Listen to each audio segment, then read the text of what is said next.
खबरों के साथ। प्रधानमंत्री नरेंद्र मोदी के विदेश दौरे का आज दूसरा दिन। इससे पहले जॉर्डन की राजधानी अम्मान पहुंचने पर पीएम मोदी का हुआ भव्य स्वागत।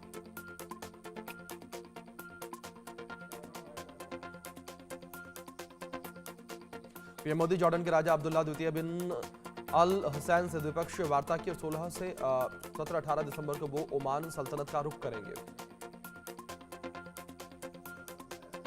कांग्रेस की रैली में पीएम के अपमान पर सदन में हंगामा। पीएम को अपशब्द कहने पर संसद के दोनों सदनों में जबरदस्त हंगामा। बीजेपी ने सोनिया गांधी से माफी की मांग की। दिल्ली में कांग्रेस की मेगा रैली पर संसदीय कार्य मंत्री किरण रिजिजू ने कहा कि प्रधानमंत्री मोदी के खिलाफ नारेबाजी पर राहुल गांधी और कांग्रेस अध्यक्ष को माफी मांगनी चाहिए। हरियाणा सरकार के मंत्री अनिल विज ने कहा कि ये कांग्रेस के गिरते हुए स्तर का असर है। निराश, हताश, थके हुए, हारे हुए लोग ही इस प्रकार की बातें करते हैं।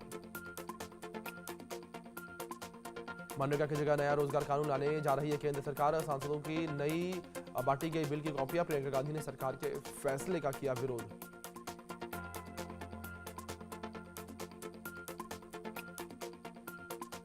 दिल्ली में इंडियन यूथ कांग्रेस की सरकार के खिलाफ हल्ला बोल। वोट चोरी के मुद्दे पर केंद्र सरकार के खिलाफ जंतर मंतर पर विरोध प्रदर्शन।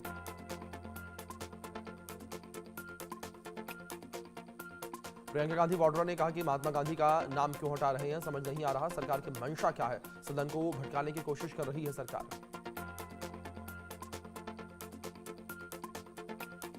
कांग्रेस सांसद वरुण गांधी ने मनरेगा का नाम बदलने पर कहा कि बीजेपी को नाम से क्या दिक्कत है। हरियाणा में पिछले 5 सालों में किसी को भी कोई बड़ा मुआवजा नहीं मिला। मनरेगा का नाम पर बदलने पर अखिलेश यादव ने कहा कि नाम बदलने की संस्कृति बहुत पुरानी है। दूसरे के नाम को अपना बनाना ही इनका काम। नीतीश कुमार के व्यवहार पर फिर से विवाद। नीतीश कुमार ने एक महिला का हिजाब खींचा। एक कार्यक्रम के दौरान महिला का हिजाब खींचा। बंगाल चुनाव से पहले सियासी घमासान जारी। बीजेपी ने सोशल मीडिया पोस्ट में की ममता बनर्जी की हिटलर से तुलना। कहा कि तानाशाही घबरा गया है।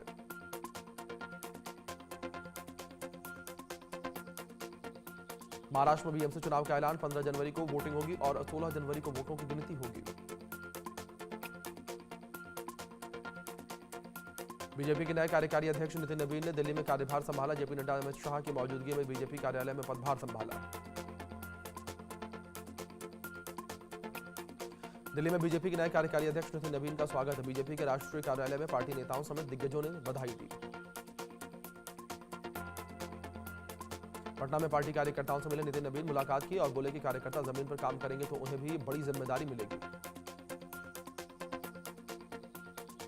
बीजेपी के विधानसभा चुनाव प्रभारियों का ऐलान। पीयूष गोयल तमिलनाडु, अर्जुन राम मेघवाल के चुनाव प्रभारी बने और मुरलीधर मोहोल बने हैं सह प्रभारी। संजय सरावगी बिहार बीजेपी के अध्यक्ष बने। दरभंगा से बीजेपी विधायक हैं संजय सरावगी। बिहार सरकार में मंत्री भी रह चुके हैं सरावगी। बीजेपी ने लोकसभा सांसदों के लिए व्हीप जारी किया है। 15 दिसंबर से 19 दिसंबर तक सदन में मौजूद रहने का निर्देश। बीजेपी के नवनियुक्त राष्ट्रीय कार्यकारी अध्यक्ष नितिन नवीन ने अपने पिता नवीन सिन्हा को दी श्रद्धांजलि। जम्मू कश्मीर पुलिस को मिली बड़ी कामयाबी। जम्मू के भटिंडा इलाके में संदिग्ध गिरफ्तार किया गया। आतंकी आग्रासन के बाद आरोपी युवक गिरफ्तार।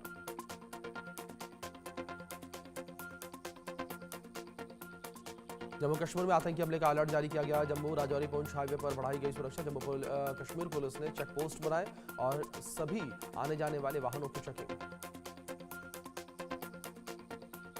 थाईलैंड से भारत लाए जा सकते हैं लूथरा ब्रदर्स। गौरव लूथरा की प्रत्यर्पण प्रक्रिया जारी। एसआईआर पर यूपी के सीएम ने कहा है कि राज्य में 4 करोड़ मतदाता मिसिंग है। एसआईआर में विपक्ष फर्जी नाम जुड़वा रहा। सपा सांसद अवधेश प्रसाद ने कहा कि अखिलेश यादव बैलेट पेपर से वोट कराने की मांग करते हैं। ये लोकतंत्र के लिए अच्छा होगा। यूपी के सीएम योगी आदित्यनाथ ने सरदार वल्लभ भाई पटेल की पुण्यतिथि पर उन्हें श्रद्धांजलि अर्पित की है। सीएम ने कहा कि उन्होंने आजादी के आंदोलन का नेतृत्व किया और भारत के विभाजन का पुरजोर विरोध किया। लखनऊ में मुख्यमंत्री योगी आदित्यनाथ ने जनता दर्शन के दौरान लोगों की शिकायतें सुनी हैं और अधिकारियों को लोगों की समस्याओं का निस्तारण करने के निर्देश दिए। राजस्थान के सीएम ने अपने जन्मदिन के मौके पर गौशाला में गौ सेवा की है और भजनलाल शर्मा ने मुख्यमंत्री के तौर पर भी 2 साल पूरे किए। गुजरात के मुख्यमंत्री भूपेंद्र पटेल ने समीक्षा बैठक की और गवर्नेंस परफॉर्मेंस इंडेक्स के आधार पर सरकारी विभागों के प्रदर्शन की समीक्षा की। कांग्रेस ने ओडिशा के कटक में बागी मोहम्मद मोकिम को पार्टी से निकाल दिया, प्राथमिक सदस्यता से निष्कासित किया। दिल्ली में मुख्य सूचना आयुक्त ने शपथ ली है, राष्ट्रपति द्रौपदी मुर्मू ने राजकुमार गोयल को शपथ दिलवाई। दिल्ली में साइकिल से मास्क पहनकर पहुंचे टीडीपी सांसद अलप्पा नायडू दिल्ली में प्रदूषण की समस्या के कारण परेशान।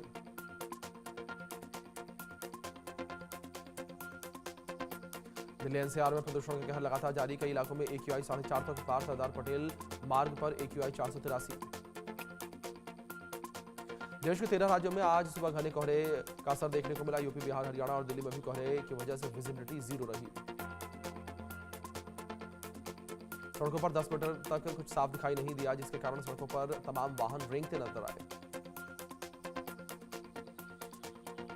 जम्मू कश्मीर के पहाड़ी इलाकों में हो रही है भारी बर्फबारी के कारण पारा 0 तक लुढ़का। लगातार श्रीनगर में रात का तापमान 2 डिग्री पर। कश्मीर अब चिल्लाई कला की ओर बढ़ रहा है। 21 दिसंबर से शुरू होगा सर्दियों का सबसे मुश्किल भरा 40 दिन का दौर। जम्मू कश्मीर, लद्दाख और हिमाचल के ऊपरी इलाकों का करीब 80% हिस्सा बर्फ से ढका। 18 से 19 दिसंबर को फिर से अच्छी बर्फबारी के आसार। दिल्ली एनसीआर में हवा की स्थिति बेहद खराब, एयर क्वालिटी इंडेक्स खतरनाक स्तर 497 पर। उत्तराखंड के केदारनाथ में तापमान -14 डिग्री और बद्रीनाथ में -11 डिग्री पहुंचा। अगले 4 से 5 दिनों में न्यूनतम तापमान और 2 से 3 डिग्री गिरने की संभावना। मुरादाबाद में घना कोहरा छाया, ठंड से बचने के लिए लोग अलाव का सहारा ले रहे। हापुड़ में अनवरपुर के पास घने कोहरे के कारण हादसा हो गया। विजिबिलिटी कम होने के कारण 6 वाहन आपस में टकरा गए, कई लोग घायल हुए। लखनऊ में एक बार फिर से रफ्तार का कहर देखने को मिला। तेज रफ्तार कार ने बच्चे को रौंद दिया, नाजुक हालत में बच्चा अस्पताल में भर्ती। हादसे के बाद कार चालक महिला फरार। राजस्थान के मांडल में भीषण सड़क हादसा हो गया। हाईवे पर यात्रियों से भरी हुई बस पलट गई। हादसे में 50 से ज्यादा यात्री घायल हो गए। कनाडा से भीलवाड़ा जा रही थी बस। बिहार के मुजफ्फरपुर में एक पिता ने 5 बच्चों के साथ फांसी लगा ली। गरीबी से तंग आकर पिता ने उठाया खौफनाक कदम। हरियाणा के फरीदाबाद में कोहरे के कारण कंटेनर से टकराई कार। भीषण हादसे में 2 लोगों की मौत। दिल्ली मुंबई एक्सप्रेसवे पर हादसा। पीलीभीत में पुलिया से गिरे खोदे गए गड्ढे में गिरी DCM। हादसे के बाद चालक मौके से फरार। हादसे में 3 लोग गंभीर रूप से घायल। बिजनौर में ट्रक ने मिनी मेट्रो रिक्शा को टक्कर मार दी। चालक के मौके पर मौत, 3 सवारियां गंभीर रूप से घायल। आंध्र प्रदेश के कार्डियक अरेस्ट से छात्रा की मौत का मामला सामने आया। क्लास में पढ़ते समय छात्रा को आया कार्डियक अरेस्ट। अचानक बेहोश होकर बेंच से गिरी छात्रा। गुरुग्राम में एक बार फिर से तेज रफ्तार का कहर देखने को मिला और कार से टकराई तेज रफ्तार बाइक एक्सीडेंट की तस्वीर कैमरे में कैद। घायल युवक अस्पताल में भर्ती।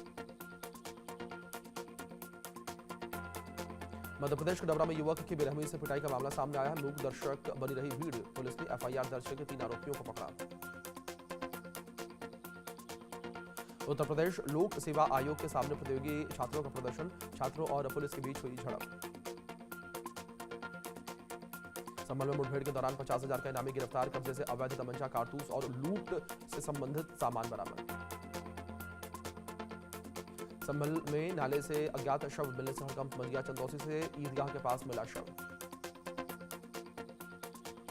जबलपुर के जिला अस्पताल में चूहों का आतंक देखने को मिला। ICU वार्ड में भर्ती मरीजों के बेड पर मिले चूहे।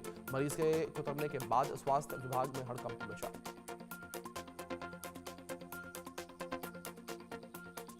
अलीगढ़ में वक्फ संपत्तियों पर भ्रष्टाचार के खिलाफ ज्ञापन। मुफ्ती इफ्राहिम हुसैन ने नेतृत्व में DM को सौंपा गया ज्ञापन। सख्त कार्रवाई की मांग। ग्वालियर में ट्रैफिक नियमों के खुलेआम उड़ाई जा रही धज्जियां। चलती कार से निकला युवक, गेट खोलकर लटका। ग्वालियर में सजी सुरों की महफिल। भारतीय शास्त्रीय संगीत के सम्मान तानसेन समारोह की पारंपरिक शुरुआत।